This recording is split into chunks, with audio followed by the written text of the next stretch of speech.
Yes, people. We are back live. We are back live on the Sarcasm City TV YouTube for another edition of the ManDem United podcast, brought to you by myself, Flawless Mr. Take Note. Like I start every show, bigging up everyone who is supporting the channel. Big up to all of you lot. But I got to skip through that. I have to skip through that because we have a major special guest in the building. More than major. This is a massive, mammoth special guest. This is someone I'm a fan of, you know what I'm saying? And that, like, this is somebody who I've listened to his instrumentals. I've heard all of my favorite MCs over this guy's instrumentals. Like, when it comes to producers in grime and just in general, he is on the mount. He's on Mount Rushmore. Like, he's on Mount Rushmore, like, without a question. I've sat down and wrote bars to this guy's instrumentals. So to get him on the show, for me personally, is crazy. And I always try and give you lot the biggest special guests as well. And I seen it was the anniversary of Circles as well, which if you're in grime,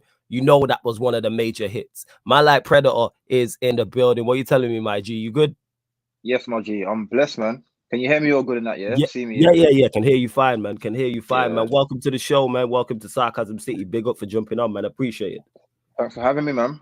Yeah, man. Anytime. You already know my man had to give you the proper introduction. You get what I'm saying? Yeah, Had to be I done. appreciate it. I appreciate it, man. Trust me, I appreciate it, man. Well, man, it's all good. It's all good. It's all good. So yeah, people, please make sure you hit the like button on the video. Make sure you hit the like button on the video. Share it across all the socials and subscribe to the channel Sarcasm City TV. Make sure you when you subscribe, you hit the notification bell. And it is the ManDem United podcast. So please keep all your comments and questions Manchester United related, please. And as you can see from the title of this one, 2 poor results for United. Southampton up next, and we'll go to you on it. We'll go to you, Predator. I'm gonna run it over to you. Thoughts on give me your thoughts on the Burnley game. What was your thoughts on it? Because I thought there was a lot of overreaction, but what was your thoughts on the Burnley game? Yeah, so I'm a bit neutral in the moment of watching the game. Obviously, you get emotional and you think, "Oh, come on, lads!" But looking back at it, we didn't play bad. I think we're getting better slowly, but yeah, I feel like we're like first half FC, and we used to be second half FC when we had Solskjaer. You get me? So I don't know what's going wrong in at half time. If people I don't know if people are just tired or they just think, oh, we've already, it's a draw already. So was it a draw at half time actually, or was it after the half? No, we was winning 1-0, and then we conceded early in the second. We conceded early in the second half. So to us, that's like to us, yeah. So it's like a second half is almost like a brand new game. So if they score straight away, then we just drop and we don't have the fight to bounce back. I don't know why that is. I don't know if it's a lack of self belief anymore, or I don't know. But yeah, I thought that the Burnley game was all right, apart from how we dropped our belief in getting another goal. I suppose we had a lot of chances too, just like the Middlesbrough game, and we didn't put them away. So for me, even though we didn't put them away, I can see that okay, right, there's more chances now to actually score. So as long as we find the net, if we can probably get 2 or 3 goals in the next couple of games. But obviously, the next run of games that we've got now not getting any easier. We've got Man City soon. We've got Liverpool. I think in the 7th game. So we running the gauntlet. We need to get ready now. Yes, we running the gauntlet soon. As you said that, because obviously we got the Champions League coming back. We play City. We play Liverpool. I think Spurs are in there. I think Arsenal are in there as well. Like, we are legit running the gauntlet. And if we do get through the Champions League, obviously that's a quarterfinal. So that's another 2 big games as well. But I agree with you in terms of, go on, fam, go on. No. I was gonna say I agree. I think Champions League, that's a write-off. I don't think we'll do well in the Champions League. We might do because it's a knockout stage, but I don't think we'll do any. I don't know. Ronaldo's not really in form at the moment. At the moment, I should say. But you never know with him. Like, he could think, now I'm not losing out on the Champions League next year, or I need to win something this year if I'm going to go in the summer. So yeah, man, I don't know. We'll see. But I feel like all we can aim for now really is just top 4. Yeah, man said Champions League's a write-off, and I hear you. Our chances don't look the greatest in the Champions League. I said it's all about the draw. I said if you get a favorable draw, then we might be able to sneak through to the semi-finals. Obviously, I think Atletico Madrid is a favorable draw. I have people who, I don't watch the Liga week in, week out, but I have people around me who do, and they say, obviously, we're not the greatest of sides, but neither Atletico Madrid, they're not Atletico Yeah, at the Madrid moment, of old. nah. Yeah. Yeah. So if we get through and then we get, say, a Villarreal, Juventus, Ajax, Benfica, they're the two ties I'm looking at. If we get the winner of either of those two ties, you can get through to a semi-final. Then you're in the final four. Then you're 3 games away. You're basically 2 good games away from winning the Champions League. That's how I'm looking That's at true, it. actually. Yeah, that's true. That's true. And you never know with us, man. I mean, the old us anyway. I don't know about the team that we've got now, but we've got the players to win something. But it would be mad. Like, obviously, it's a dream right now, but it would be mad if we win the Champions League. That would be so unexpected, and that wouldn't be luck. Absolutely. That would literally be based on the day. Yeah. Atletico have got a decent team, but I feel like where we're lacking at the moment as well this season. I haven't heard anyone pick up on it. Is we're not as good as we were at counter-attacking anymore.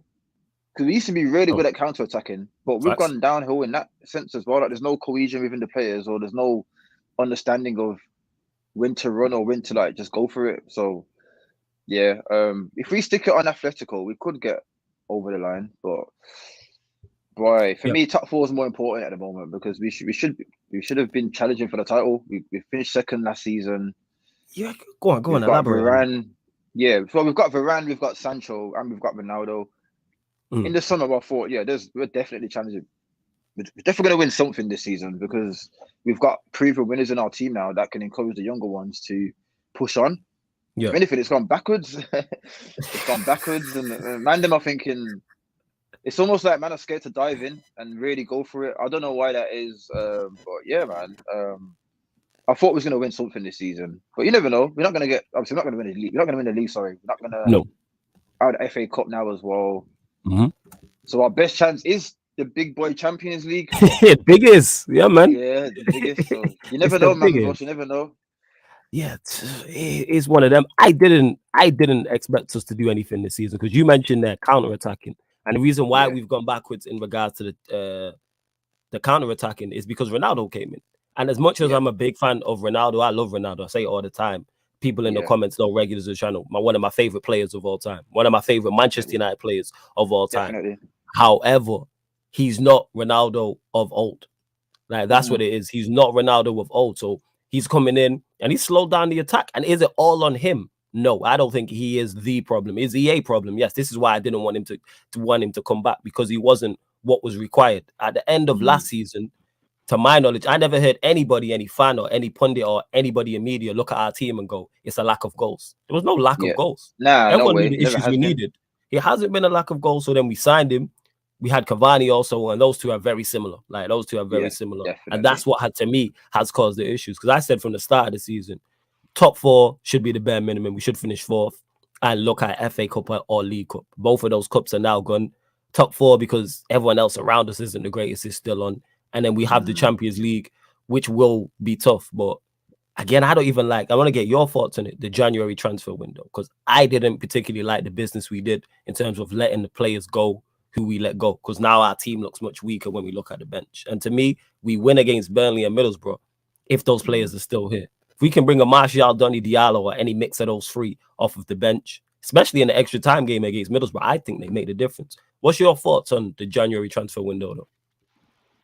Prior to the window, we needed a CDM. It's up for the past 2 years anyway. Obviously, I didn't think we'd get one anyway. There was no real like strong rumors suggesting that was going to get anybody. But I thought, well, we've got a strong enough squad anyway. So if we don't get anybody, calm. We'll just go hard in the summer. But no one was expecting the situation with obviously Greenwood to happen. Yeah. And we all knew that Martial, who I'm a big fan of, was going to leave because he wants to just play football. Yes. So looking back at it, if I was a manager with a club, I would have kept Martial because we need him now. Because away from Cavani and Ronaldo, if they get injured, if they're tired, who else have we got to play up front? Really, we haven't got anybody else already. We've just got mainly wingers, and he can play up front. He's a number 9 end of the day. So, and Van der Beek, I get it. In terms of like, I get why he would want to go, but yeah, I feel like keeping Lingard. We had to. We had no choice really. But facts. But at the same time, I've got to look at both sides of the coin. Like, Lingard hasn't played anywhere. He ain't really played any games this season, so he wants to go like Martial and play football. So it was a weird window, but I get how things have turned out. But we're lucky we kept Lingard. To be fair, we've never had Lingard. Our bench is looking very very agey. And I can't Yes. talk because I'm old myself now. But like, yeah, our squad is not balanced in that sense. Like we've got nothing. You know. Oh yeah, sorry, Ahmad's gone as well on loan. Yes. Who else is there? I'm missing somebody. I think Nah, that's it you've got already. the three. Yeah, Martial, Donny, Ahmad. Yeah. They're the three But would he have who ever you got in the mentioned. team anyway? Because I've only seen him play one game, and that was in Yeah. what was that? Europa League, I think. And he scored a header, the backwards header. So Yeah, he scored the header against AC Milan, last season and that. And to me, that's a problem right there, is in terms of, you mentioned it, and I agree with you. Martial wanted game time, that's why he left. He should have been playing. Also, I don't really put that on Ralf like that because I think Martial's mind was made up. Donny, I think, should have been playing. Yeah, way before he came. Donny should have been playing, and Diallo, to me, should have been playing. No one can tell me that Diallo couldn't be effective like, say, Adalanga has been in the games he's played, to me. So that's how I look at it. And now the strongest part of our team, which was the attacking areas in terms of first choice attacking players and depth, now we do look a little bit thin, and that worries me because I was convinced we finished top 4. And then when I looked at it after the window, I'm like, it's looking kind of peak still. What are your thoughts on Ralf though? We're going that. Like, do you like what he's doing? Do you want to see him go into the consultancy role? Would you rather him stay on? Like, what's your thoughts on him? Well, I want him to definitely be. I mean, if he's gonna go upstairs, he has to have an input. I don't want him to be part of the furniture where he's just part of the team and he gets caught up in the Glazers stuff and he don't really care about the football. I want him to be making football decisions. I want to choose. If he's not going to be the next manager, I'd rather him choose the next manager because he obviously knows managers. Knows good managers anyway, or he would know from working with the team or the squad. Right, we need this man rather than a name brand, Pochettino or Ten Hag. Everyone keeps saying these different names because it looks good on paper, but we've been doing this for the past 10 years and it hasn't worked out. So to that point, I wouldn't personally mind if Ralf stays for another year or two, simply because even though our results haven't been great past few games anyway, we're getting better. We're playing better. True. Now, obviously, we're not playing a whole 90 minutes better, but there are a lot of improvements in terms of like we're pressing better, and we weren't doing that at first. Like we was all, it was a bit still like, what do we do, lads? Like, all disjointed. Yeah.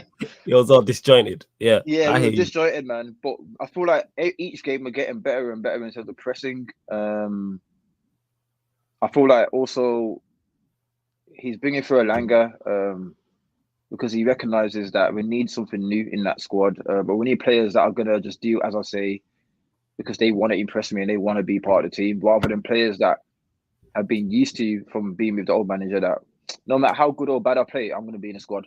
Yeah, that's never going to improve anybody. That's not good that wasn't good on the manager's behalf, and it wasn't good on the players' behalf. Now they're used to it. So certain players need dropping just so that they can learn again that, this is not a permanent place. This is Big Man United. If I don't play well this game, I might get dropped. We need to bring that back into the. So I think Raspin he will. I think Anyway, I feel like he will. He might stay for another year if we don't get a Poch or if we don't get a Ten Hag. I don't see anybody else coming in really. But I like what he's doing, man. He's a very he's a very calculated man because his press interviews, whatever, like he's honest. Like he says exactly how he feels. Yep. Even if we win a game, he'll be like, we need to improve in this area or we need to defend better. Like and I like that with a manager, like someone that's just open about how they feel. Because saying in the dressing room or in training, he's going to be from open with the players. So I like Ralf, man. He's a quiet man, but remember everyone undermined Ferguson when he first came in and he became Ferguson. So we're looking for this name brand man because we're a name brand club, but you never know. It could be the man that we've got already that gets us a trophy next year. You never know, man. Just give him a little bit of time. It could be. Like I said, you make valid points. It could be. Like you make valid points in terms of I was going to say, you're making valid points in terms of this big Manchester United and teams and players need to know that their place isn't permanent. And also I like the point you made about Ralf in regards to if he does go upstairs, you don't want him to be part of the furniture. You 110% want him to have input. Because I've already said I would prefer him to go into the consultancy role and bring in his guy. Because when I get asked the question, all right, who do I want in as manager? I said whoever Ralf wants, because they need to improve their relationship and improve their communication, because our recruitment has been shocking. Like I do have my preferences, yes. Like do I particularly want Poch? No, I'm kind of off that. But if Ralph went upstairs and when I went Poch, I go, you know what? That's cool. I'll take that. Yeah. I'll be like, all right, that's fine. That makes sense. So it is going to be interesting. Do you have a preference though? Say Ralph does go into the consultancy role of who you want. Is it a Ten Hag? Is it a Poch? Or is it somebody else? The Pep Guardiola. We get him. We got the money for it. Play chess. You get me, go for their king and take him. Now I'm playing. Honestly, it's weird, but there isn't anybody that I'm fancying. It was Poch 2 years ago when we had Solskjaer for like an interim manager during that period. I think that was 2018, maybe 19, if I'm correct. Yeah. We should have got Poch then. When he was on a break from Tottenham, we should have got him, but we didn't. I said that. Yeah. And then seeing what is done at PSG, I feel like PSG are like Man United, where the players will get the results anyway. I can't see them. I do watch PSG games when I can. Okay. Or I definitely watch the highlights at least. And they're just PSG. They're gonna, they're all superstars. They're all talented anyway. So you get me. They'll always get a result. But I haven't seen him. I mean, Tottenham again. Like he never had the best team at Tottenham, and they got to a final, but. Again, we finished second. Mourinho got us second. We got to the final of the Europa League. We need a proven winner if we're gonna get rid of Ralph for somebody else. It's got to be a proven winner. Otherwise, let's just keep him until we find that person. I'm not sure about Ten Hag, to be honest, because I don't know much about him. I feel like he's not a fancy name. I get he's done well for he's at Ajax, but he's the popping name currently. Yeah. It's the popping name type of thing. I hear that because I don't know a lot about him, but from when I've watched Ajax in the Champions League, and again talking to people who do watch more European football than I do, they're a fan more so of his style and his philosophy. And it was his team that went to, I believe they got to the semi-finals. They beat Real Madrid. Yeah, I think it was in the about 4-1. Yeah, and then obviously that team got taken, so that's why we signed Donny. Ziyech was a part of that team. I think De Jong was a part of that team. Should have got him, by the way. There was a couple of others. Oh, you wanted Ziyech? All right, I wanted Ziyech. There's certain players that I wanted that went to other clubs. So Ziyech is one of the main guys. And the goal that he scored against, was it last week or the week before the winter break? The one against Spurs. Yeah. When he done that, and everyone was on, like, it wasn't trending, but everyone was talking about my timeline. I was like, I've been telling man from the day, that guy there we need wingers like that. That will go for it. And to be fair, I feel like Bruno, not to make it, but Bruno was that guy, but he's got used to the media, the media, I'm not dissing anybody, but like the players that aren't technically that good or ain't gonna risk taking a long shot, even though it doesn't make it all the time. I feel like if we had like a Ziyech, a Bruno, a Pogba, and we got Sancho, and then we had like a decent striker up front. We've got a exciting, techie, striking force almost, because we need a striker obviously because our strikers are getting of age now. But like, if we had like goal threatening wingers like Liverpool do, then I don't know, it's one of them ones, isn't it? So yeah, I get your point. I got a bit lost there, but yeah, Ziyech is somebody I wanted. I wanted someone that I wanted. Get off your chest, man. This my first time doing this, so yeah. Nah, this is therapy settings, my G. Like, people go off on tangents, including myself, all the time. Like, this is the place to get everything off your chest. Long form, like the chat know that I've done it many a time being on the show and like ranted and raved about certain things or gone back and forth. So it's fine. We don't have to stick to topic like that. Like, if you want to talk about Bruno, that's fine, because that's a question I was going to bring up anyway, because he's somebody who. Cool. He does divide opinion a lot. And during, obviously, when he came in, he did well. And because Ollie just had me just so like I wasn't interested in the team. So I'm watching games, but I'm not paying attention fully because I just had zero faith in him as a manager. And I was saying from the jump, we're not doing anything. Even when we had a great window. To me, our summer transfer window was fantastic. Getting in Varane, who was needed. Getting in Sancho, who was needed. Could even put Ronaldo in that bracket as well. With the players we already had them. Like, yes, we have a good team. Yes, our attack is very good. The problem is the manager. So when people were talking about, United can win the league. So I said, you telling me, really and truly, Ollie can go head-to-head with Pep, Tuchel and Klopp. Like, come on, man. Like, let's call a spade as much as you want to. Like, he's not competing with those three. And I said, if that would have happened and he would have beaten those three to a league, I said, there's no such thing as world-class managers. It's a wrap. These men coached themselves. Like, there's no way he was going to do that. And that was my whole thing on it. We had no chance of competing. So then obviously when he went, and it was a big relief because I was already out for yonks. Like, talking 2.5 years, I was tired of this guy. I was tired of this guy. Yeah, I was tired of this guy. I'm like, we ain't doing anything, just getting the basics wrong. And you see Ralf, even you've mentioned it already, how he's come in and just doing the basics. I've seen him change formation during the game. Something I didn't see Ollie do for Yonks. I've seen him, all right, we played the Brentford game with 2-0 up and we conceded 2 goals late. I know it was the Villa game, sorry. We conceded 2 goals. Yeah, that was annoying. And then the next game we're 2-0 up against Brentford, man changes it before it happens. So he's learning, he's being proactive so we don't concede. That's what I like learning on the job. So back to it, with Bruno. So once Ollie left, I started watching games again. And I'm just like, Bruno has been dividing opinion. To me, he's not it. For where Manchester United are trying to go, I don't believe he's good enough. He is a better 8 than he is a 10. Absolutely. But we was having this discussion yesterday on the channel, and we're talking to the Q&A that we do on the channel. And I was stating how he is a shoot-first player. And you have to have a mix. But when you look at midfielders, whether it's 8s, whether it's 10s, even wide players and strikers to an extent, the majority of them at successful teams are creative first. So that doesn't mean they don't shoot, because someone in the comments was like, what do you mean he shoot first? I'm like, if Bruno picks up the ball, his first instinct is to look and try and score a goal. Most players ain't like that. If you look at City, the majority of their attacking players are not like that. If you look at Liverpool, probably minus Salah, minus Mane, are like that. If you look at Chelsea, like the majority of their players are not like that. And then if you look at Bayern Munich, you look at Real Madrid, like look at Benzema, Lewandowski, the 2 best strikers in Europe. They're not like that. It's true, you know. But then we have Bruno, who is shoot first, and to me, he's just an enemy of progress. He's an enemy of progress. Like, I'm just not a fan, and that doesn't mean he can't be a part of a team that is successful at Manchester United. I just think he can be a very good squad player. I don't think he's it. When I look at him, and then I look at Pogba, who's playing 8, you see the golfing class. And Bruno, I'm like, yo, stand up. Like, people will laud up Bruno and rate Bruno and rave about him and all these type of things, and then criticize Pogba. And then I turn around and go, all right, so what's Bruno won us then? People be like, he leads us to this, he leads us to that. What's he led us to? I'm like, Pogba's actually delivered trophies. This is the trophies we want. No, but Pogba delivered trophies with a worse team.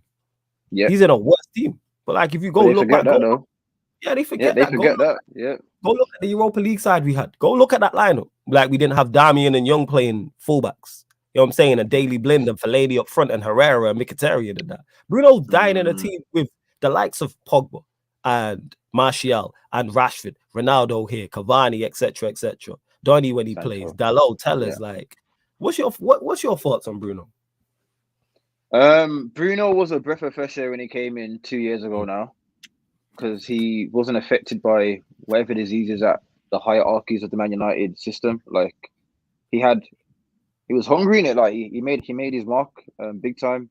Like, he was scoring goals for fun. He was like a false 9, almost. Like, it was weird. Like, he would take shots, and most of them would go. He had a point to prove. But now he's got so used to the free roll that he had underneath Ollie, that now that we've got a system, he struggles. So like you said, he'd rather shoot before he passes. He'd rather do a long ball than just do the simple stuff. And I don't know why that is. I feel like the fans have got into his head. You know, because he has got a big support. If you go to the games, like, they sing his name, like Ronaldo. Like, they sing his name. They like him because he done well the first season that he was there. So I feel like the right manager will either, well, let's say it is Ralf. Like, by the end of the season, he will know, like, you know what, I'm either going to drop this guy, sell him, or make him a squad player, and I'll get in somebody. I'll get in an 8 that's going to actually do what an 8's supposed to do.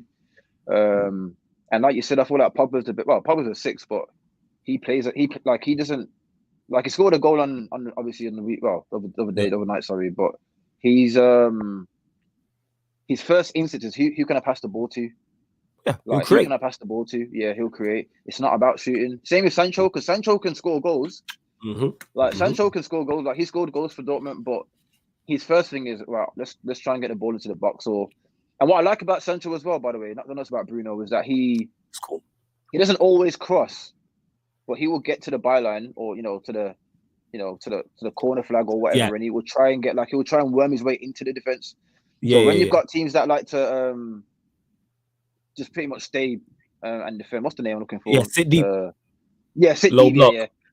He's a low block expert. Like, he knows how to get through low blocks. And we never had that before. We never had anybody that was that techie that would go. Okay, cool. I'm not going to just cross the ball in. That's going to they're gonna header it out. So that's what I like about Sancho. But Bruno, he will always try and do a long ball to do something fancy, and it's not him. Yes, but I feel like he knows that because that's Pogba's job. He wants to be like not the new Pogba, but it's like he's competing with Pogba. But Pogba's got that skill naturally. That can't be trained. You get me? That's his biggest ability. Doing nice balls. It doesn't always work, but 9 times out of 10, he's getting it right. So yeah, man. Bruno is definitely a squad player, but he's the best that we've got at the moment because who else is gonna play rather than him? Yeah, and that's a yeah, that's a problem within itself. Go on, yeah, fam. big time. So it's not, you know what? So it's not really Bruno's fault, and that's why for me, I don't really go at players too much because it's the scouting team, it's the people that thought it was a good idea in the first place. Like, let me spend £80 million on a defender that hasn't proven, and given the captain's armband to you because we're trying to compete with Liverpool with Van Dijk. But nah, bro, like he's not a bad defender, but he's not what we needed at the time. We needed somebody that was proven to do that job. Okay, Varane's one of the best. Varane is a proven decent defender. Facts. It's taken me a little bit of time to get used to the Premier League, but the last few games I've been feeling very calm with him at the back. Very calm. You get me? Fine. So yeah, we need someone like Varane, like proven defenders and proven CDMs that can come in and just, even if it's a short-term thing, just to build some sort of stability, and then we start picking out. Okay, you know what? Let's make him a squad player and put somebody else into that role. That's whoever's going to do that job better. So Bruno for me is a squad player, but he's not. He's not the worst. It's not as bad. It's not as bad as everyone makes out to be. I do watch the streams. Also like Ransom Dance and that. Yeah, shout out my guy Rant. Yeah, like I get it. Like he isn't that. He makes a lot of mistakes and it is funny, but he's trying in it. Like, but I know he shouldn't be trying at this age. These are professional footballers, but like he's short term. We'll definitely get rid of him soon. He won't be here for long, I don't think. Okay. But I don't think we've even. Because remember, we haven't even. I think he wants more money in it on his contract, and we haven't even done that. Yeah, we haven't done that yet. Yeah. So that's probably, they're probably thinking, are you really worth? We've done this a million times. Are you really worth what you're asking for? True. The goals have gone down since Ronaldo's come in. Yep. Yeah, man. So yeah, we'll see about Bruno, but he's not a bad player, but he's not the best either. No. I hear exactly what you're saying there. I hear exactly what you're saying. Hold up, what's this? Man. Sorry if I block someone by accident. I will get to the comments as well, people. I will get to the comments. Don't worry about that. For any questions you got for me or Predator, big up to my guy Cams as well. Says, big up my bro, Floor J, all day, every day. Make sure you're hitting the like button and subscribing if not already. He said, also big up man like Predator. Large up to my guy Cam each and every time. Here we go. The fact that Ronan says the fact that Ralf reportedly wants Ten Hag is a big tick in the box for me. Ronan also says Pogba and Bruno are both impact players. No need to compare them. They can be effective together. Many top teams in Europe would take Bruno if he left us. He needs more time to improve under Ralf. I disagree with them both being impact players. I disagree with that part. The comparison is not a comparison in terms of. I'm just saying in terms of levels. What Pogba does at the level he does, Ronan, is just miles better than what Bruno does. They're different players, don't get me wrong. They're both attacking players, but I'm saying what they both offer is worlds apart in that. Can they be effective together? Yes, I do agree with that. They are our best 2 8s, balanced 8s currently with the side we have.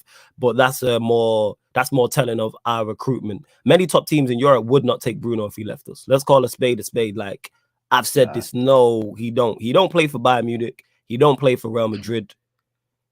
If he goes Chelsea, he plays at Chelsea simply because of their attackers not being the greatest. But he doesn't play as a 6 for them. He's not better than Jorginho. No he's not better than Kante. If they play Kante, put it this way, he's not a better 8 than Kante, Jorginho, or Kovacic. Like I don't agree with that. If he plays at Liverpool, he goes there. He's their 3rd best midfielder at best. City, not a chance. Pep wouldn't touch him. That's all the top teams in Europe. I just went through. Like you probably go to a Premier League team like Villa or Everton. Like nobody in the top will take him. Yeah, he don't go above. He don't level up from us. He goes to a team worse than United if he leaves. So, but could he improve under Ralf? It's potentially. I just don't want to see him. I just really think he's an enemy of progress in that. 8s like him don't exist anymore. Like me and my boy, it was me, Pierre, and kind of like I said on the Q&A, we're discussing this. That profile of 8/10 don't exist no more. How are you a 10 and you'll shoot first? They don't. I see Coutinho yesterday oozing. Coutinho was cold yesterday. I seen Coutinho, calm. 2 assists. Facts. Absolutely. Yeah. Like I seen him spin and play a through ball. I've never seen Bruno do that for us. I've never seen Bruno spin a man and play a through ball for a goal. If someone can send that to me, at me on Twitter with that video, because I've never seen him get an assist like that. And this is why when we start talking about these things, it sounds bad, but let's call a spade a spade. I've never seen Bruno do that ever in 2 years. Yes, I've seen him get plenty of assists, but they're not assists. They're not wow. Yeah, they're not wow where you remember the assist more than you goal. If me and Predator are in the same team and we're playing football and I pass him the ball 5 yards and then he goes past the man and sticks it top bins, I get the assist. But it's not an assist like that you're going to remember. Assist, nah, it's not. That's not it. Here we go. Andrew says, question for you. Do you think Alanga is good enough to be in the United first team? We'll go to you on that, Predo. What's your thoughts on Alanga? I'm not sure, to be honest, because I haven't seen enough of him. Like, I don't judge people straight away. I give them time. But he's got a lot of energy. He's got pace. He's got skill. And I think he will grow into the squad. Maybe I'm used to it because obviously that was like Rashford too. He came into the squad like that. I think who else has come into the squad like that? Even like Wan-Bissaka, because even though he's not from obviously the youth academy, but like I didn't really know about him too much before he came into the squad. And because you only had the one season at Palace. You only had the one season. Oh yeah, for real. Yeah, he did. Yeah, that's what it was. Yeah. But now we've seen that he ain't that great. But I think with Alanga, I think time will tell with him. I'd say I'll keep an eye on him, but I haven't really got an opinion about him so far. If I'm going to be honest, I feel like he's showing good signs here and there. He's not greedy. He's not thinking to shoot straight away. He's thinking about creating. He does nice little 1-2 sometimes. Yeah, man. He's fair enough. I hear that. With Alanga, like I said, he's had an impact. Could he improve, Andrew? Yes. Currently, obviously, I'm still waiting on time, so I'm not going to completely write him off. But one thing I will say is I think he can be an effective squad player because he's shown that already. Like in the games he's played, he's had an impact. Do I believe he's wow and special going? Do I look at him and go, there's anything special about him? He'll be in the first team. No. But he could improve. And secondly, you don't need 25 world beaters. Like having an Alanga there for certain games can be effective type of thing.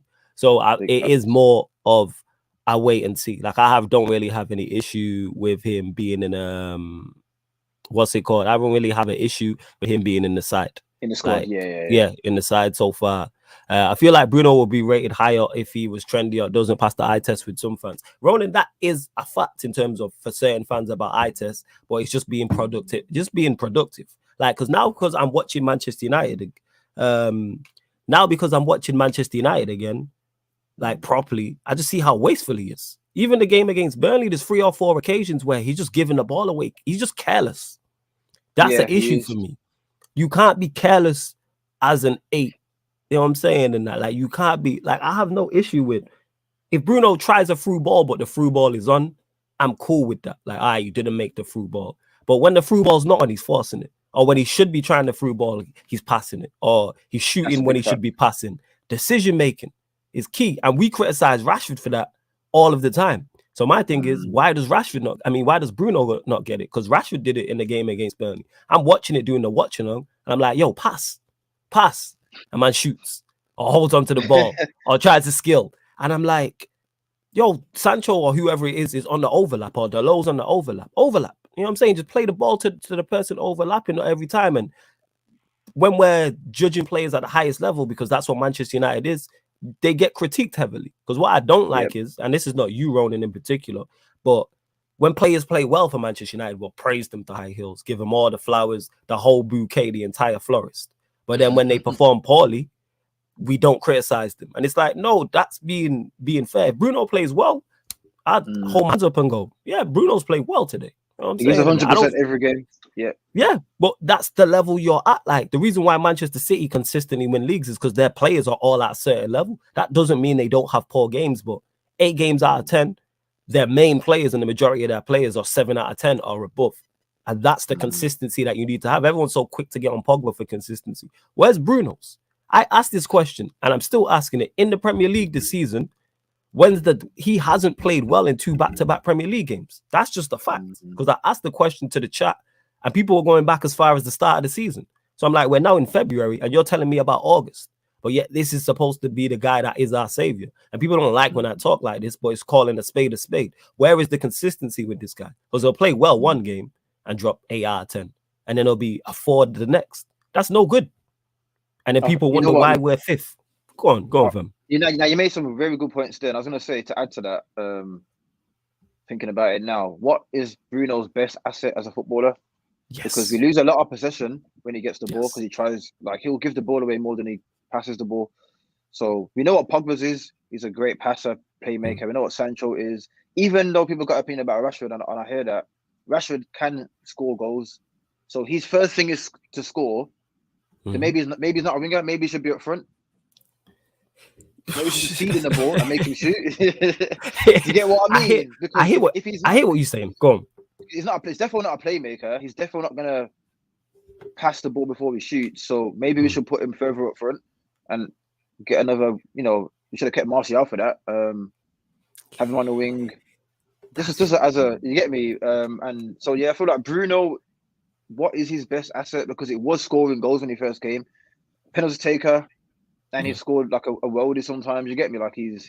So he might think he's a striker. So put him up front. Yeah, because he was.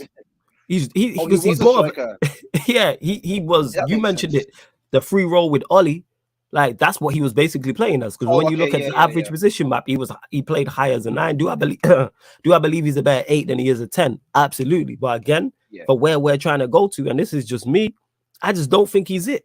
And I see someone in the chat talking nonsense, talking about, I'm the reason why I'm comparing players and all this. Like, no, we're just talking about, I want what's best for Manchester United, as does Predator. So therefore, we are going to be highly critical. When you love something, you're going to be highly critical of it. Same way you'll be highly critical in your circle, your friends group, you know me, your family tree, because you want the best, you want what's best for them, type of thing. So that's why I'm so critical of him. To me, he don't start anything else. You want the best food. You don't go to a decent restaurant to get crappy food or cold food or undercooked food. You get me? So let's put one of the biggest football clubs. And we've been, me as well. We've been supporting for years. You get what I mean? Like, so we know the fans of Man United, and we're just being honest about it. Like, just be honest right now, man. Facts. And I just want to be wrong. Like I've said before, like I want to be wrong about Bruno. Yeah. But I just look at him, and the more I watch him, the more the evidence points to you are not it. And these 2 last game shots, specifically the Middlesbrough game, because he did. We actually played well in the Middlesbrough game, but that's your time to, all right, let's stand up. This is our best chance at winning a trophy, and you're missing open nets. Because if he scores that, that was horrible. Go on, talk about it, my guy. Talk about it, yo. Talk about it. I tried to forget about that actually, because my brothers are Arsenal fans, and they were coming at, man. Shout out C4, shout out Dan. Like, they are big Arsenal fans, and that phone call after the game, I was just getting stick and a half on WhatsApp. But that, I think I didn't see the open goal because I don't know what I was doing at that particular point. Maybe I was on the phone or something, but I didn't see the open goal. When I watched it back, I couldn't believe it. Like, I would have saw that while watching the game, I would have turned the game off like that. Like, you cannot miss an open goal. Like, it's impossible. Like, it doesn't make any sense. Like, anyway, so that game was I feel like a big it was like big evidence that Bruno. I don't know if he doesn't practice. I don't know what it is, but I feel like he gets so excited that he's not thinking. Like, he just does things. He doesn't think before he does it. Does that make any sense? Like, he's just thinking open goal, kicks it. Yeah. There's not much thought process going into it. Yeah, his energy is too irate. Like, he needs to calm down and just keep it calm and make the right decision. And I feel like that was an example of him just getting too excited. I'm going to score. I'm going to get the praise, and he hits the post, and it's a blatant open goal. So that was horrible, man. You have to, was it 30 shots on goal in that game? We had 30 shots, 9 on target, 1 goal. Oh yeah, 9 on target. Yeah. Yeah, 30 shots and 9 on target. We created 7 big chances. Like, we have to do better. You know what I'm saying? In that, like, I don't know how those goals ain't going. Like, some of them goals should have went in, and it didn't. Like, it was Judge. Someone was doing Judge. I don't know what was happening. It was mad. Have to do and the amount of chances, and that is one good thing I do take from both these games, in the Burnley game and the Middlesbrough game, that we actually played well. The Burnley game, the first half we were very good. Second half fell off. Middlesbrough, for the majority of the game, was very good as well. And I believe if we continue to play like that, we will be okay if we continue to create chances. Definitely. As that many chances as well. Ronan, I'm not sure actually. Would Bruno be a first teamer under Ten Hag or Poch? Can't see him going anywhere personally. To me, he don't seem like a Ten Hag player from the players that I've seen. Poch, I could see using him. Maybe. Yeah, Poch, maybe. Because he's because we was having this discussion again. This was from yesterday. We were talking about it. And to me, the last 10/8 who was shoot first and was goals first was Dele Alli. So I can see him trying to use him in the Dele Alli mode. But we've seen what's happened to Dele Alli. Like, football goes in cycles, people. And that's just dead. Like, football is now a system game. The likes of Dele Alli, who just give you goals. Bruno, who just give you goals. If you're trying to compete at the top level, they do not exist. Look at Real Madrid, look at Bayern Munich, look at Chelsea, look at Liverpool, look at Manchester City. They're the 5 best teams in Europe. They are the 5 best teams. I think between them 5 teams I've just named, I believe they've won probably 4 of the last Champions Leagues. I'm gonna have to double check that. Those play, is there exceptions to the rule? Yes. Salah is an exception to the rule. However, with Salah being an exception to the rule, look at the system that is built around him. Klopp has a meticulous system that suits him down to a T, but also has other players in there. Firmino does the creating in there. Their fullbacks do the creating. That's why. So Salah might be like shoot first, but he has Trent behind him, who's probably the most, outside of Cancelo, probably the most creative fullback in the league. Yeah, and he's techie as well. You know what I'm saying? And like, if you take Trent away, you'll see less of Salah. You know what I'm saying? And obviously Salah attracting attention takes attention away from Trent, and then that allows Trent more space to do his thing. But that's a system that Klopp has built. Like, I just don't get the Bruno hype, and I don't understand as to why people defend him so much. I'm lost. Because I'm like, what has this guy done apart from performing? Go on, fam. No. Sorry, no, you're right. But you know what? But then where does that come from? Because we talk about Pep having a system, but it feels like the whole club's in sync. From their signings to the manager to the owners, they don't just buy random. I mean, they don't buy random players. Like, they buy players, and they might keep them and train them behind, away from the camera, but they'll be in the team eventually. Like Nathan Ake, Ake, and a few others. Foden as well. Like, he was a promising young bad boy winger, but he didn't get put into the team straight away. Like, it was like slowly, and now he's part of the squad. Do you get what I mean? Whereas Man U, we're still individual FC. Yes. There is no system. Players do their own thing in America. The managers and the people above the managers are just buying whoever they want to buy. Like, whoever's name brands, whoever's going to get the most views on TikTok or Instagram, and then the players do their own thing. So we're not in sync. We're not in sync. And if a business is not in sync, it will switch. Like, it will sink, literally. If it's not in sync, it will sink. If it's not in sync, it will sink. And that's facts. Like 110%. I've spoke on us being individual brilliance FC many a time. I spoke on the lack of system, and you touched on it there. You mentioned it there. Everybody just does their own thing. Right. Like, we spoke on Bruno playing as the 9. Everybody just goes like it. No matter what 11 plays, your team and system should look the same. No matter what 11 plays for City, they look the same. Liverpool are the same. Chelsea are the same. Why are we not the same? We literally change depending on who plays. So whoever plays in our midfield 3 will determine how our midfield functions. Whereas Liverpool can change their entire midfield 3, and it might not function at the same level, but it still functions the same way in that. And big up to my guy Eddie here with the question. Eddie, hop on if you want. I'll send you the link. He says, sorry to sound like a square, but it's the same Predator with that dope song with Georgia Smith. I'm from the States, so don't kill me. I'll let Predator answer that. Yeah, it's me. See? There you go, fam. It's him, man. The one and only. Big up Eddie. Man. Large up my guy, Eddie. Yeah, man. Large up to George as well. Eddie's a regular on the channel as well, innit? And he's from the stateside. So that's why he said, figures called on my mind. He's like, don't kill me. Yes, it is. See, people, we only bring you the biggest special guest, man. This is Predator. Like I said, innit? That's why I gave him the intro, innit? Like, big, like, grind producer. You already know I've wrote bars to his shit. You know what I'm saying? And I heard my favorite MCs on his shit as well, innit? So make sure you follow Predator and everything what he's doing as well. Large up to my guy Swag Team Empire and Jody Gangi there in the building. Make sure you hit the like button on the video and subscribe to the channel as well. And he said, oh shit, keep killing it, G. Just dawned on him who you are right now. Yeah, Eddie, I'll send you the link if you want to hop on. Yeah, man, it's Predator. Is the Predator, fam. You know what I'm saying? Yeah, you don't know. But where was we at? Yeah, speaking of that, systems. Yeah, systems. Yeah. We were talking about systems. Yeah, elaborate on that, fam. And anything else you want to bring up as well. Well, my favorite club in Europe is Bayern Munich, because they are a monster of a system. Like, They're literally in sync. Like, yeah, they've got individuals that are great. Like Gnabry's one of my favorite forwards or wingers, whatever you want to call him. Leroy Sané is a bad boy, and obviously Lewandowski. But even though they're individually good, their system, like they play as a team. Sometimes the pass, sometimes the shoot. Like it's all mathematically correct. Same with Man City. They're all in sync. You'll hardly see anybody getting called out as an individual in Man City, like on Twitter. Whereas Man United, almost every player is trending for making a mistake because it is individual FC. And maybe that started when Ronaldo came in years ago, because, not to blame him, but before he came in, there was a very, we had individuals that are good like Bayern Munich and Man City do now, but it was all about Ferguson, it was all about the manager and the system and the way we played and the wingers.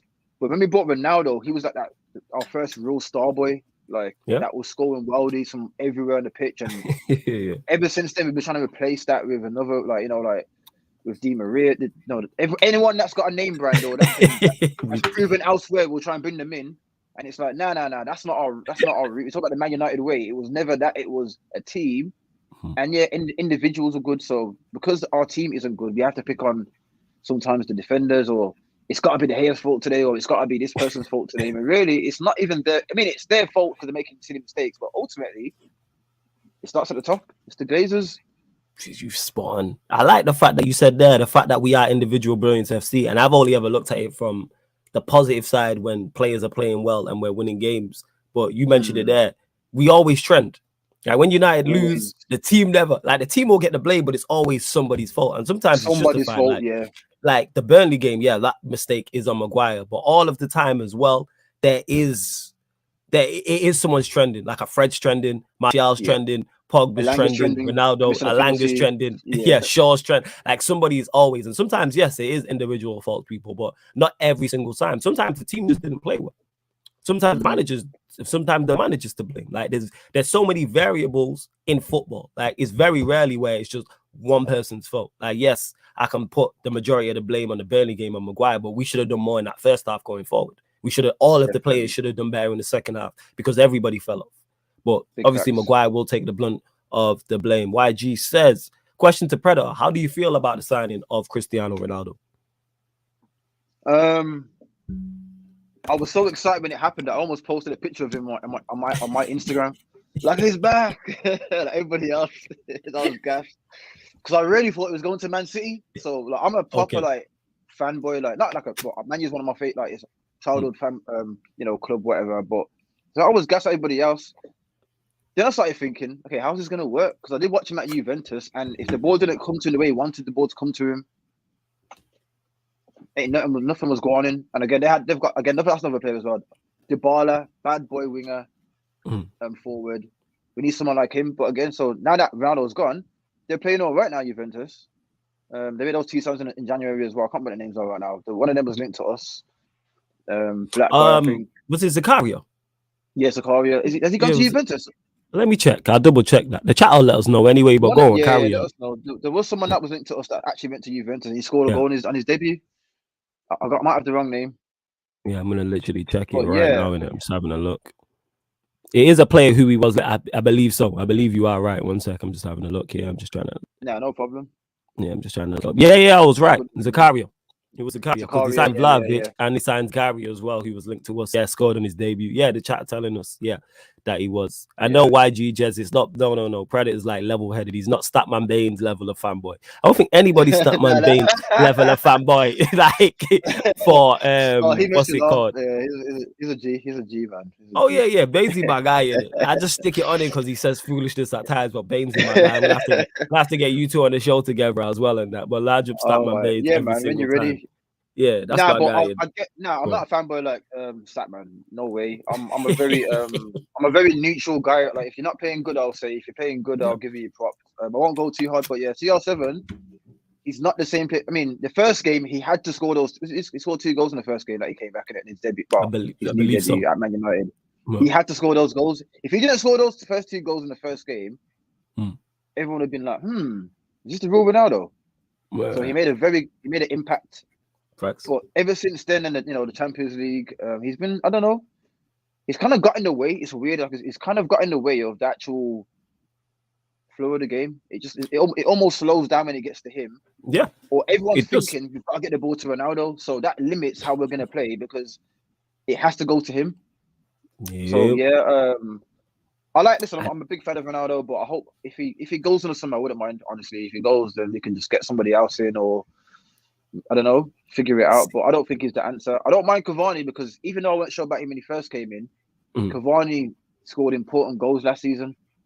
He did. He doesn't want to be here, really, does he? He doesn't really want to be at Man U. You can tell. And that's the problem in that. Like once he don't, because like I've said, Cavani should be used as an impact sub.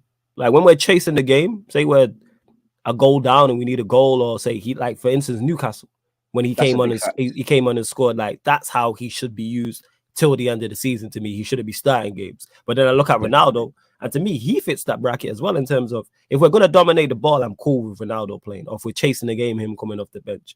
But that problem that they're our first choice strikers. They're options one and they're options number one and options two. Yeah. And that's a problem going forward for me. And again, that's more a showing of our recruitment and how bad it's been. The fact that we're now relying on Ronaldo and Cavani in the Champions League and to get us top four. Can they potentially? Yes, because we do have Sancho there, we do have Pogba there, we do have Bruno there. So we have players around them that we know can score goals and can create goals. Even Rashford, because Rashford can have a good, even though I'm not the biggest fan of Bruno or Rashford, they can have good games and produce. Yeah, they're clutch players. They're almost they can be. They can be. Yeah. We just need more clutch. Yeah, they can definitely have a moment. And it goes back to us being individual brilliance FC. That man were a part of that. Like Bruno was a part of that. Rashford was a part of that. Pogba was a part of that. And now you throw Sancho in the mix, you throw Ronaldo in the mix. We still have a chance against these, but it's not what you want to be relying on. But obviously Ralph's trying to he's just working with what he's got, unfortunately. Yeah, that's all he can do. He's an interim manager, man. He's an interim manager. He can't really do anything too hard or too harsh yet. But I think he will. He'll drop. I think he'll personally drop Maguire. Oh, he'll drop him. Oh, go on, talk about it. Yeah, I think he'll drop him still. He's done it before. He had a stinker against somebody not long ago. I think it was before the winter break, or before Christmas even, and he dropped Maguire for a few games and brought him on as a sub. Yeah, because he weren't playing well, so I think he will drop him for Southampton. Definitely. I'm hoping so. It's all about Lindelof, because I believe Lindelof was on the bench against Burnley, but he was recovering from illness. And I'm not a big fan of Lindelof, but him and Varane have played well recently. So hopefully he does come back into the side versus Southampton, because I'm just done with Maguire. Like, that's someone I'm just... We just shouldn't have bought him. I'm sorry. We should not have bought him in the first place. Bad recruitment, man. Again, bad recruitment. He had a good season at Leicester, but I believe he was playing in a free. Obviously went to the World Cup playing in a free, and then we get him and play him in a two, and then you put him next. Yeah, you put him in the back four, and then play him next to Lindelof as well. And I'm like that doesn't. Again, we're talking about structures and partnerships and stuff. Like partnerships have to work. Like what I'm bad at, you have to be good at, and vice versa. And even though Maguire's not good enough, putting him next to Lindelof is not it. Like Lindelof and Varane works better because they're better. Lindelof's just a better centre back, even though I don't believe he is good enough. But we moved. But he's as good as we've got for now, basically. But he's not long term good. He's not. No, I'm big up to my guy Emmanuel. Oh, he's on my case. He says, "Flawless, you're clutching at straws." I know banner. I banner, but Rashford hasn't had a good game in over 18 months. We need to start slowly excluding him from the individual brilliance conversation. I agree. You know what I'm saying? And I'm not saying Rashford has been good. I've said he should be a squad player, but now we have to rely on him. And I'm hoping he hasn't been good like in the longest. But even in the games he scored goals and been clutch, he hasn't played well. He scored unless I'm trying to think the last game where he came on against Brentford and scored the goal recently. Yeah. And he was decent in that game. But yeah, Rashford, I agree with you, Emmanuel. Like, but the reason why I'm not excluding him from the individual brilliance because he can still have that. He hasn't played. Rashford don't play well. He rarely has good games. Even in games he scores braces, he rarely has good games. But he is still capable of scoring goals. And definitely, it's be hoping it as a United fan type of thing. And he's a Man United fan as well. So I don't feel like he goes out there and doesn't want to give his best. It's not a lack of effort. He's obviously affected by realizing that we are as fans that there's something not right at the club. and he can't help but show it on the pitch. Like he's not really going for it as he used to because he's not feeling it. But I thought I don't. This might sound mad, but I don't think we should sell him. I think there's a player in Rashford. There's definitely a player in Rashford. He's not. I don't think he's a winger though, man. I think he literally is a forward. I think he's a forward. I don't think he's a winger at all. So you play him as a striker, as a 1 or as a 2? As a 2, not as a 1. Fair enough. So like let's say we had Haaland, he'll be the 1, and Rashford right behind him. Like because Rashford don't want to pass. He might give a little pass to Haaland, but he wants to score because he's got a striker. Do you get what I mean? Like he's not a winger though, man. Like, but I do prefer him on the right than I do on the left because on the left he's just thinking about cutting in and shooting. On the right he has to think, I can't just shoot from. Right, last game he was just shooting from any angle, but he has to pass the ball. Do you get what I mean? Yeah. Isn't the way of Sancho because Sancho's better on the right. Sancho's better on both wings than him. Yeah, he's good on both anyway. On the right, he's like we bought him to be on the right. Yeah, we did. I mean, touched on Sancho, but Sancho for me, talk about it. You build a team around Sancho. Remember, we talk about Pogba. Like we've got to build a team around Pogba. You build this new team around Sancho because Sancho is a baller, and he's not getting the credit that he deserves because he hasn't scored. He ain't done what Bruno's done, coming in and scored bare goals. Like, forget that. On the ball, he will take it to a man. He's been doing it lately. His past 2 games, he's been taking it to the man. Like, you know what? Allow this. You don't have to become some basic player. You can take it to man. Like, you get me? And it's because that's who Sancho's that level of baller. Like he's not far off. Not a Neymar, but he's in that league. But he's young and he's learning the Premier League for the first time. This is his first time in the Premier League, and so he's adapting to it. It's a physical game more than it is techie. But once he gets a bit older, anyway, you build a team around Sancho. He's the future of Man United, man. Trust me. I'm gonna give him his flowers from now because he is definitely one to watch. I hear that. I'm a big fan of Sancho. I don't know to what you said. I'm a massive fan of Sancho, and he's cold even when people was criticizing him. We're starting to see the best out of him now, even without the goals. And he was involved, obviously, in the goal we scored against Burnley. And like, it is a carry job. Like I've said this before, our season now relies on. I've said this: numbers 19, 6, and 25. It's on Varane, Pogba, and Sancho. It's as far as we go. That's legit. That's what I've been saying. Numbers 19, 6, and 25 will carry us. Yeah, but you can use that one. 96 and 25.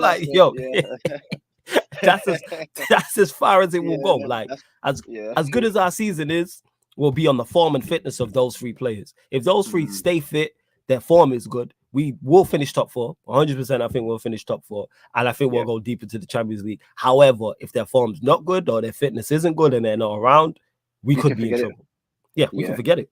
Absolutely, we can forget it. 110% we can forget it. But we'll see. With the Rashford one as well, I don't want him being sold because I believe with his pace, he can be a great impact. So we've seen it again. Brentford was the game that's shown that. That's Rashford at his best. That is the best platform for him to succeed. Is United were 3-0. No, we were 2-1 up at the time, or 2-0 up, I believe. Yeah, I can't remember which one it was, but I know we was up. Right, boom. Brentford are now pressing at home for the goal. Bring on Rashford with all that space to exploit. The Leipzig game, that's so true. Last season, the Leipzig game where he scored the hat-trick coming off the bench, space to run into. That's Rashford at his best.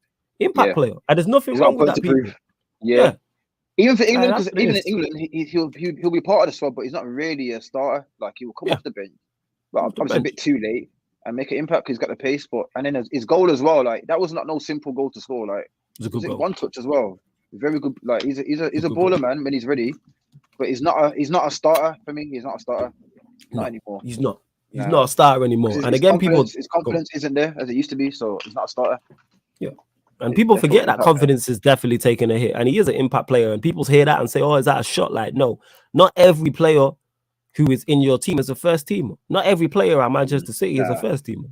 Not every single player, no. But they have very good squad players. And squad players can be useful. When you're playing 50, 60 games a season, you need your squad at certain points. And there'll be certain points he'll come into the side and he'll play well and he'll score goals at points. Or he'll come off the bench. We've seen it. We mentioned Alanga before as well. Alanga, who I've seen already, has made an impact. We've seen him score the goal in the same game we're talking about against Brentford, and it was a good goal as well. And now he definitely, Emmanuel, Rashford does have pace. He's just not as once quick as he once was. He's still quick, though. He's still quick. Is he electric anymore? Definitely. Yeah, but does he still have pace? Absolutely. Yeah, big up Zeno in the cut as well. Yeah, like, does he still have pace? Absolutely. Absolutely, he still has pace in the cut. I mean, he still has pace, but he's just not electric. Yeah, no stress, my guy.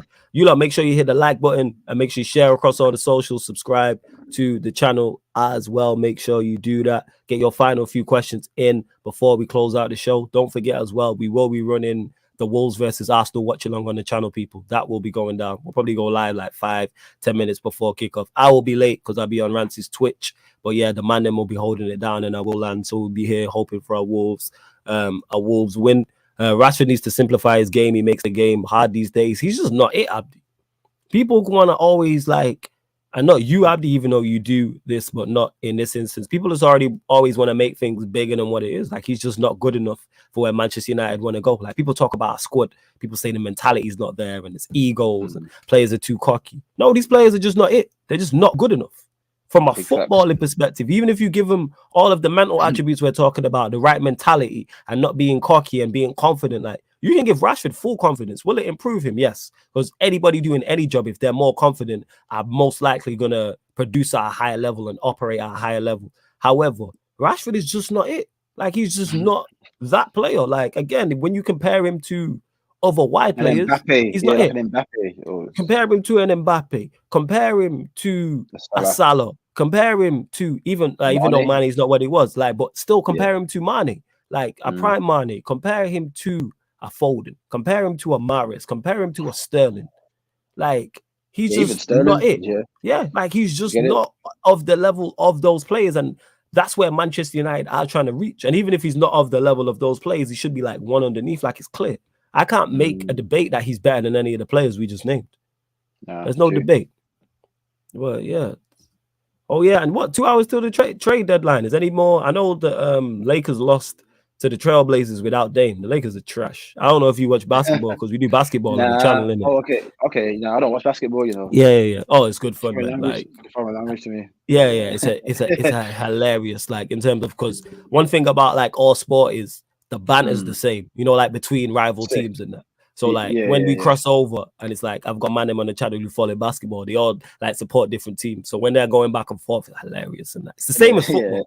The same type of shit. I have to get involved still. I have to get involved. I've got time. Yo, whenever you're ready, man. Yeah, man. Whenever, because the one thing is, like, I did before this season of basketball, I didn't know anything about it. But I had ManDem on the channel who I ask questions, and because I watch enough of it, you can pick up the basics. Because you understand football, it crosses over, like it correlates. So you can pick up the basics and realize what's going on and things of that nature. And then, like I said, the ManDem on the channel, I can ask questions to, and they'll explain the game and what's going on. So like to the point where I can hold down a watch along by myself.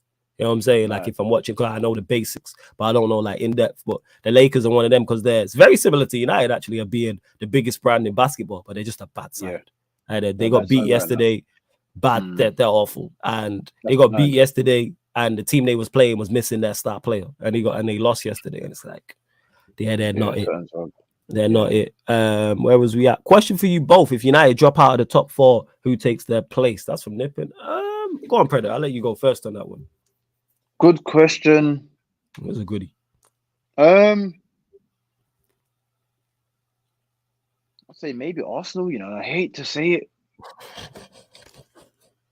Now you know what? Now I'm telling you. I'd say probably Tottenham, you know, only because of Conte.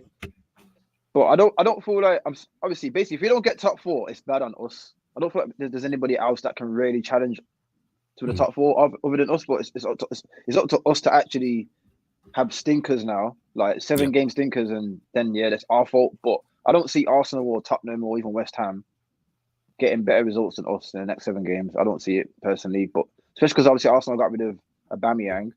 Where their goals coming from now? Like maybe Martinelli, but he's like not a Langer, but he's like a youth player. Like he's not proven to score you 20 goals a season or 30 goals if I'm correct. Tottenham, Conte is the only. If he wasn't in the team, then they wouldn't even be anywhere near the top 4. So I'm not really scared of Tottenham too much. And West Ham, come on, like let's be real. I just said, come on. I just said, come on. I'm honest with somebody. You get what I mean, fam? Let's be real. We're not playing that good, but come on, man. Like we're not having that. Yes.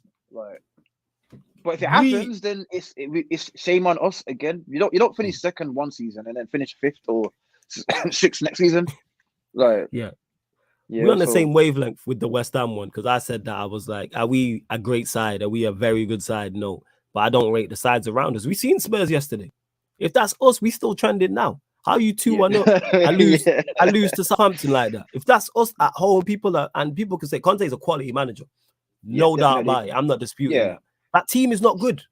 I don't know how many times I have to say this to people. That team, And that they Spurs won't side change it. is not good. Yeah, they won't change their squad. Like they'll make one or two different, but bro, that the whole team apart from Kane and Son, and that's about it really. Everybody else Pretty ain't much, good enough, that's man. it. Let's just be real. Pretty Let's just much be it. real. They need a Nobody whole else new is good team. enough. You got Yeah. the recent goal.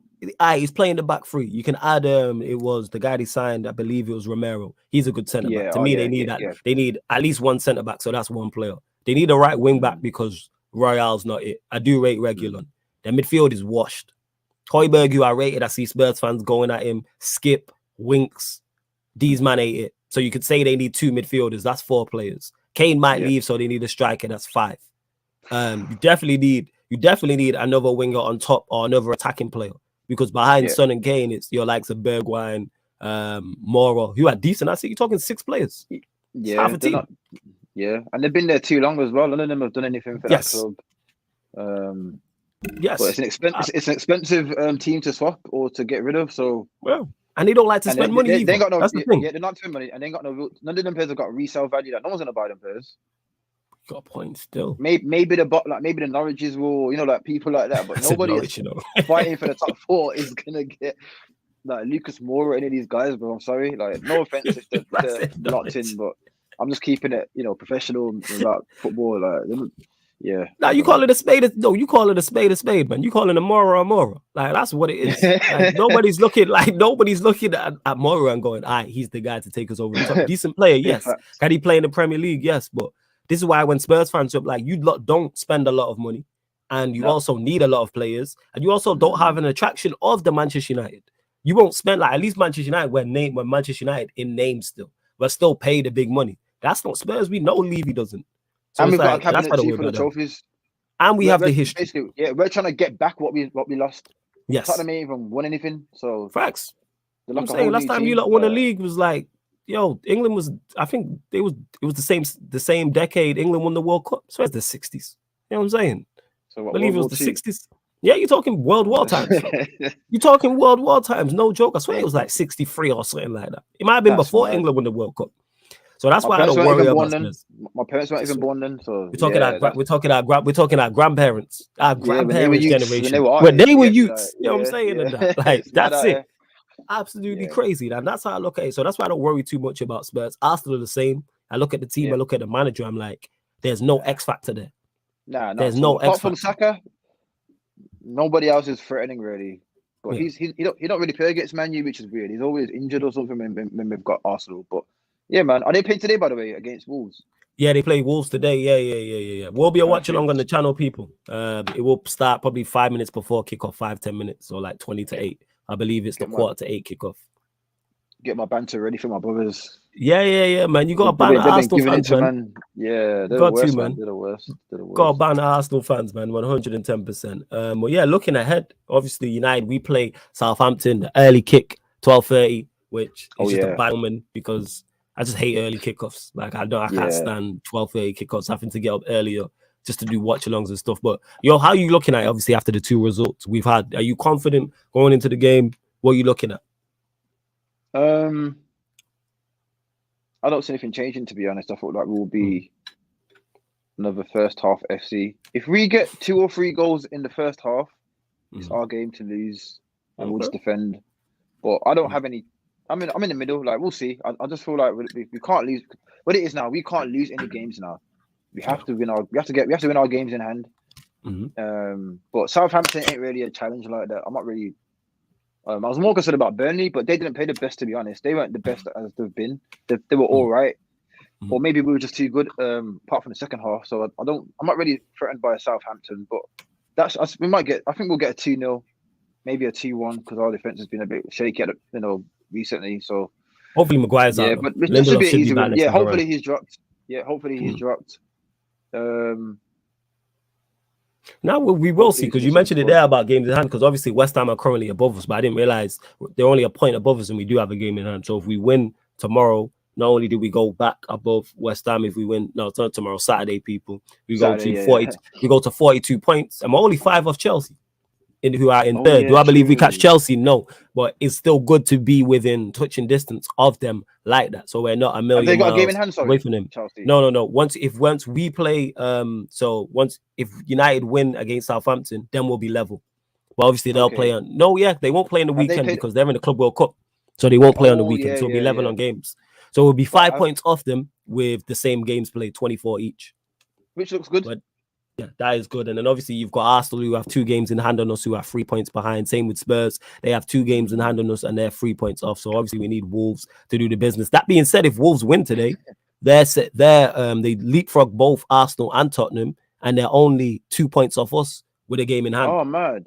Yeah, So but yeah, man, it's all time. Maybe it's a draw.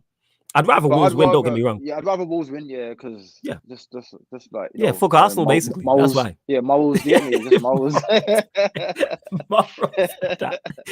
It's just basically fuck Arsenal. Yeah, I'm fully on board with that. This is why we get on like 110%. Fully get on. But I'm just looking here. Yeah, Southampton. The reason what gives me confidence going into that game is because of the way we played. First half against Burnley, how we played against Middlesbrough. The fact Lindelof will be back. Obviously, Tellez will still be out with COVID, so it'll probably be De Gea in goal, Dalot, Shaw as your fullbacks. Hopefully, it's Lindelof next to Varane.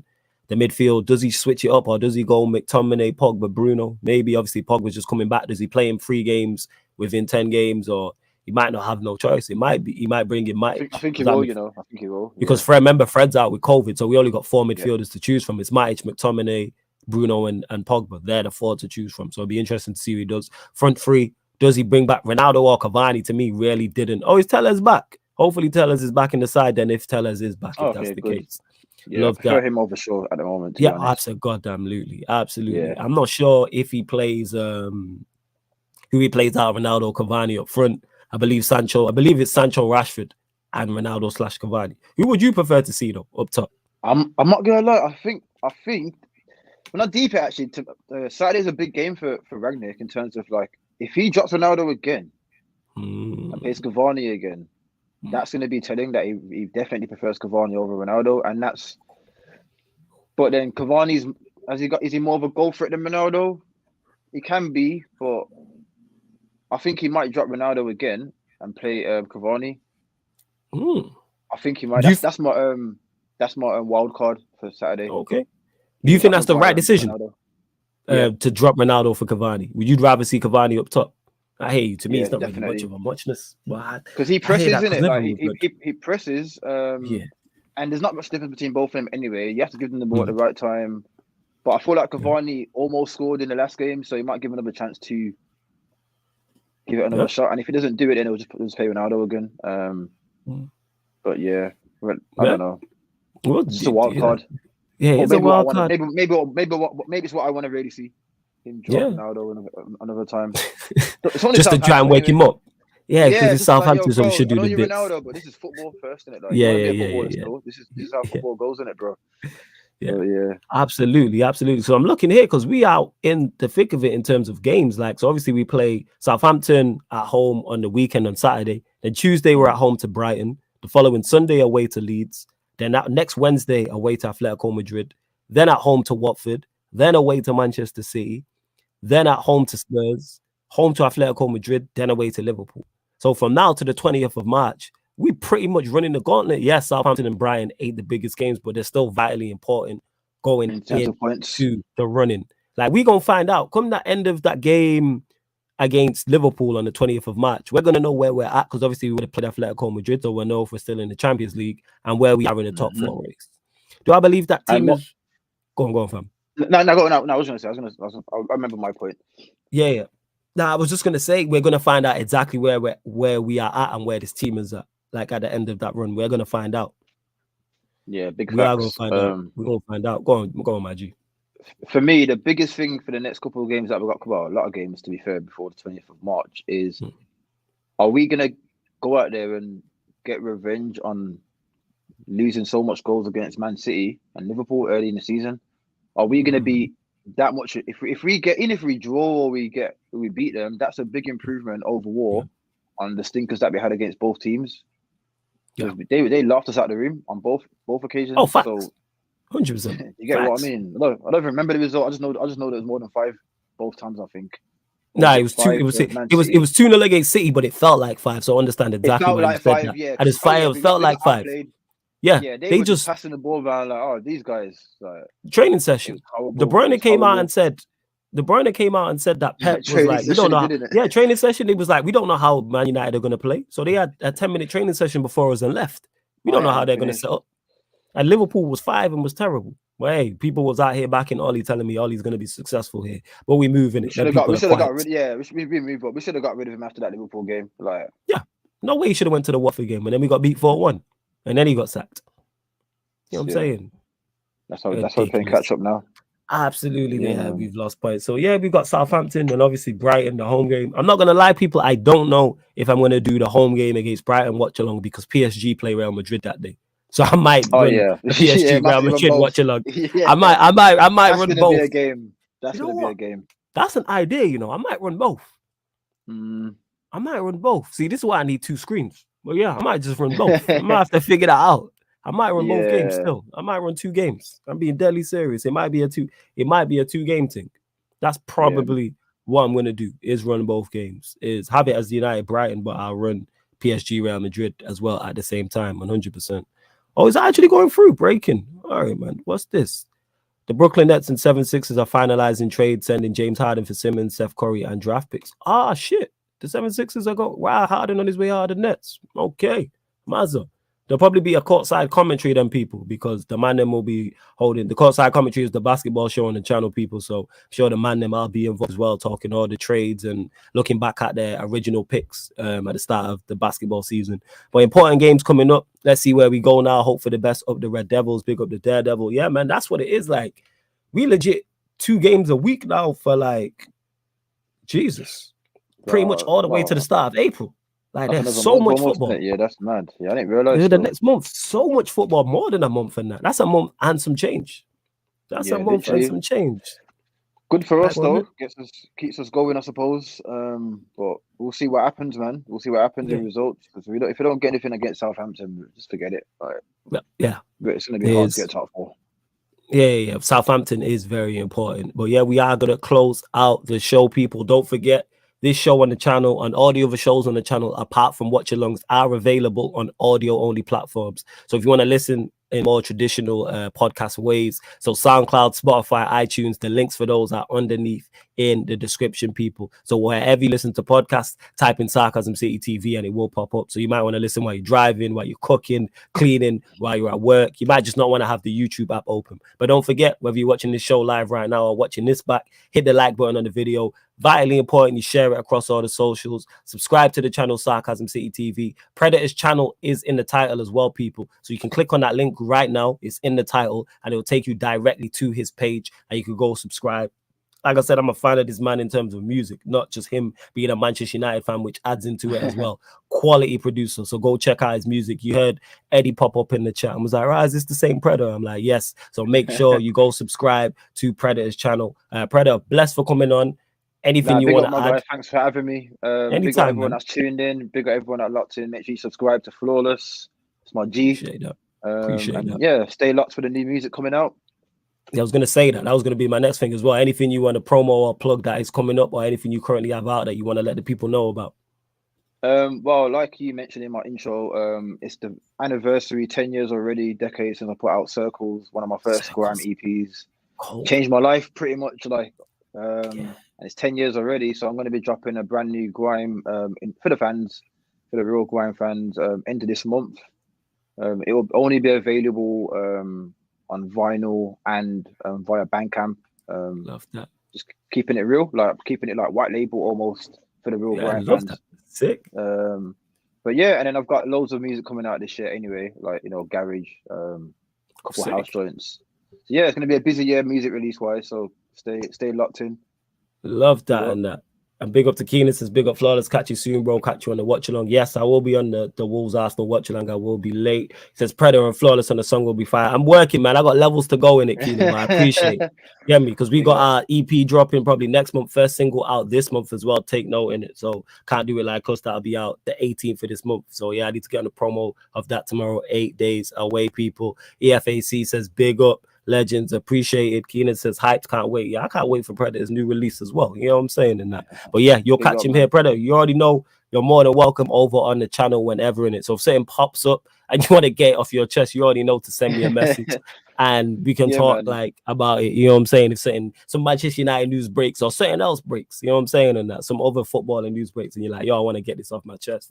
But love to everyone who has locked in. The ManDem United podcast will be back next Tuesday, people. You can catch us here every Tuesday, every Thursday, 5 p.m. And this has been the ManDem United podcast on the Sarcasm City TV YouTube. Big up for tuning in.